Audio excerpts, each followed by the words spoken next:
नमस्कार, मेरा नाम है मुकेश गोलिया और आप देख रहे हैं खेती पाठशाला। आज हम बात करने वाले हैं जो हमारा अगस्त का महीना है, यानी जून जुलाई के बाद में जब हमारा अगस्त का महीना लगता है तो उसमें हम जो है वो कौन कौन सी जो सब्जी वर्ग या फसलें हैं उनको लगा सकते हैं, तो उनके बारे में जानने वाले हैं। यानी लगभग 5 प्रकार या 6 प्रकार की ऐसी सब्जियों के बारे में आज हम आपको बताने वाले हैं जिनको हम अगस्त के महीने में लगाकर अच्छा खासा उत्पादन है वो ले सकते हैं। साथ ही में जो बाज़ार के भाव है या जो रेट है वो अच्छी ले सकते हैं। तो अभी तक आपने हमारे YouTube चैनल खेती पाठशाला को अगर सब्सक्राइब नहीं किया है तो सब्सक्राइब करें, ताकि खेती से जुड़ी नई नई जानकारियाँ आपको ऐसी मिलती रहें। तो देखिए, जो हमारा अगस्त का महीना है वो एक ऐसा इम्पोर्टेंट महीना है, क्योंकि जब हमारी मई जून जुलाई में हम पिछले कुछ महीनों में जो सब्जियां लगाते हैं तो वो इस समय आते आते वो क्या होती है, ख़त्म हो जाती है। यानी मार्केट में उनकी जो डिमांड है या जो सप्लाई है वो कम हो जाती है। तो जब हम अगस्त के महीने में ऐसी कौन सी जो सब्जियां हैं उनको लगाकर जो अच्छे बाज़ार रेट हैं वो ले सकते हैं और जो हमारी इनकम है उसको क्या कर सकते हैं, बढ़ा सकते हैं, तो उसके बारे में जानने वाले हैं। तो देखिए, जो हमारा अगस्त का महीना है उसमें हम अगर बात करते हैं पहले सब्जियों की, तो हम जो सब्ज़ी ले सकते हैं वो ले सकते हैं। एक तो जो हमारा धनिया है यानी कोरिएंडर है, उसको हम अगस्त के महीने में लगा सकते हैं। और अगस्त के महीने में जो हमारा धनिया है उसका जो जर्मिनेशन है वो भी बड़ी आसानी से हो जाता है, क्योंकि उतना जो टेम्परेचर है वो नहीं रहता। क्योंकि जो क्या होता है, बरसाती महीना है यानी बादलों की जो है वो आवाजाही रहती है, जिसके कारण जो जर्मिनेशन है वो भी अच्छी खासी मात्रा में होता है। जो हमारा धनिया है उसकी अगर बात करते हैं तो देखिए, एक छोटी फसल है जिसमें कम खर्च है, और जो बात करें मुनाफा तो वो क्या है, ज़्यादा है। इन छोटी सी जैसे धनिया और पालक है, अगली फसल हम पालक ले सकते हैं। पालक और जो धनिया की जो फसल है ये दोनों ही छोटी ऐसी फसलें हैं जिनमें बहुत कम खर्च और अधिक उत्पादन आपको देखने को मिलता है। इनकी हम लगभग 8 से 10 बार वो कटाई कर सकते हैं, हार्वेस्टिंग कर सकते हैं। 8 से 10 जो फाल है वो ले सकते हैं।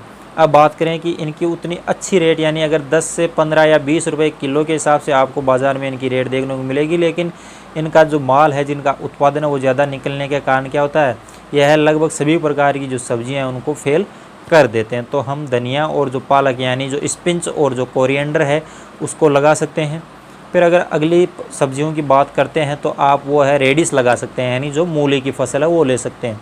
देखिए, जो मूली की फसल है उसको भी हम अगस्त महीने में लगा सकते हैं, क्योंकि मूली है वो भी कम खर्च में अधिक उत्पादन देने वाली सब्जी है। साथ ही में जो मूली है, मूली के जो पत्ते और जो मूली का जो कंद है, इन दोनों का वज़न है वो होता है, और दोनों की जो रेट है वो मिलती है। और लगभग 20 से 25 दिनों में जो हमारी मूली है वो तैयार होकर बाज़ार में पहुंच जाती है, जिसके रेट हमें 10 से 20 रुपए किलो के हिसाब से भी अगर देखने को मिले हैं, तो पर जो बीघा है या जो प्रति एकड़ है वो लगभग 1.5 से 2 लाख रुपए पर एकड़ दे सकता है। फिर अगर अगली फसलों की बात करते हैं तो हम अगस्त के महीने में वो है हमारी जो कैरेट यानी जो गाजर है उसको लगा सकते हैं। और गाजर में भी जो बात करते हैं, जो हमारा मूली और जो गाजर है लगभग दोनों सेम सब्जियां हैं और सेम जिनका उत्पादन देखने को मिलता है, और बाज़ार में अच्छी रेट आपको देखने को मिलती है। तो आप है वो गाजर की भी फसल लगा सकते हैं। अब इन फसलों को अगर बात करें तो हमें जहाँ पर पानी जब हमारा इकट्ठा ना हो, यानी बरसाती जो पानी है वो इकट्ठा ना हो, क्योंकि बरसाती महीना है, तो उस जगह पर लगाना है जहाँ पर जो हमारा बरसात का पानी है वो इकट्ठा ना हो, ताकि इनमें सड़न गलन और जो फंगस जैसी बीमारियाँ वो ना आए।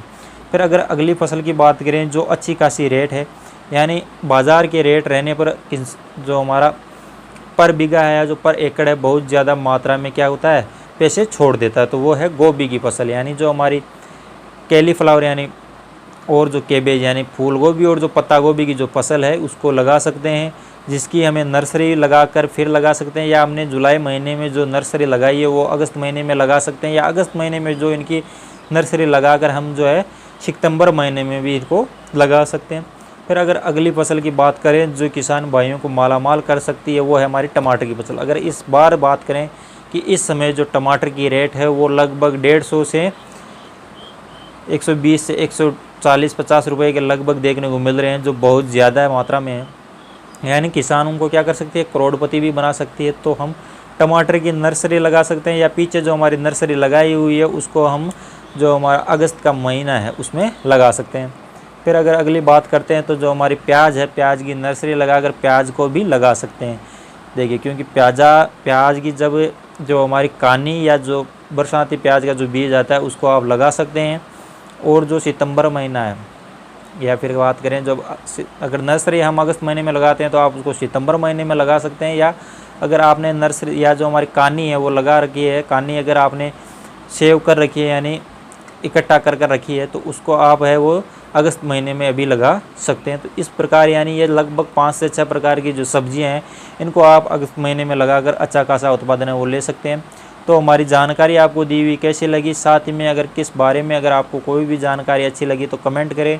और अभी तक आपने खेतीरी पाठशाला यूट्यूब चैनल को अगर सब्सक्राइब नहीं किया तो सब्सक्राइब करें, ताकि खेती से जुड़ी नई नई जानकारी आपको ऐसी मिलती रहें। और देखिए, अगर बात करें जो अगस्त का हमारा महीना है, इसमें जब हम कोई भी सब्जी वर्गीय फसलें लगाएं तो उस जगह पर लगानी है जहाँ पर बरसात का जो पानी है वो इकट्ठा ना हो, ताकि उसमें फंगस, गलन, सड़न जैसी जो बीमारियां उनका सामना ना करना पड़े। तो आपको जानकारी कैसी लगी, लाइक और शेयर करें। अब मिलते हैं अगली जानकारी में, तब तक के लिए जय जवान जय किसान।